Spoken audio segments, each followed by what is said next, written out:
première constatation effectuée par les services de gendarmerie saisis par le procureur de la République confirme notamment que les filets réglementaires étaient bien posés aux abords de la piste.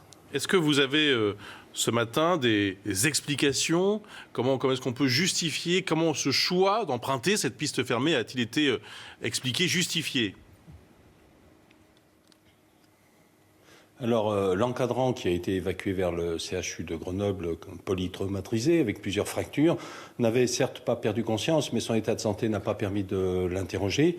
Cela sera fait, ainsi que les élèves qui accompagnaient cette sortie. Pour savoir ce qui s'est passé, des premiers témoignages font état d'élèves qui devançaient l'encadrant plutôt que de le suivre, mais tout cela est à confirmer dans le cadre de l'enquête. Vous savez, l'usage, le ski hors piste ou l'usage de pistes fermées n'est malheureusement pas une exception, surtout chez les personnes qui croient être à un niveau technique suffisant pour dominer ces difficultés, puisqu'on retrouve aussi d'autres traces sur cette piste, ce qui confirme donc que d'autres personnes, d'autres skieurs l'ont sans doute emprunté. Voilà, il y a une indiscipline qui nous conduit à rappeler régulièrement les consignes de sécurité, notamment quand le risque d'avalanche par déclenchement est élevé, comme c'est le cas aujourd'hui encore aux Deux-Alpes. Il y avait des filets de protection, de sécurité pour indiquer que cette piste était fermée. Est-ce qu'il faut aller encore plus loin? Je ne sais pas de quelle manière, mais... Écoutez, sur ce sujet de la sécurité comme sur d'autres, il faut quand même en appeler à la responsabilisation des usagers, que ce soit sur la route ou sur les pistes de ski. La signalétique est réglementaire, il nous appartient de vérifier qu'elle est bien mise en œuvre.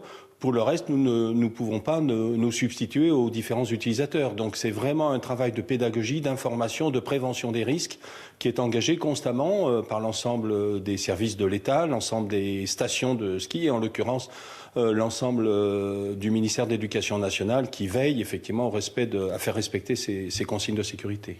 Est-ce qu'on peut imaginer des poursuites judiciaires notamment après ce drame ?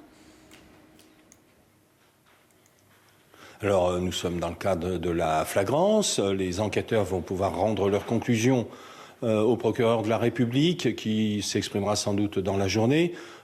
Effectivement, à ce stade, les recherches ne vont pas reprendre pour deux raisons.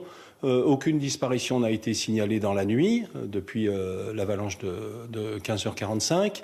Et secondement, après un décapage de la couche de neige qui pouvait aller jusqu'à 7 mètres, les sondages ont repris et sont allés jusqu'au sol et aucune détection de corps enseveli n'a été faite. Donc les éléments sont maintenant suffisants, sans doute, pour que le procureur de la République prenne une décision d'ouverture et de qualification.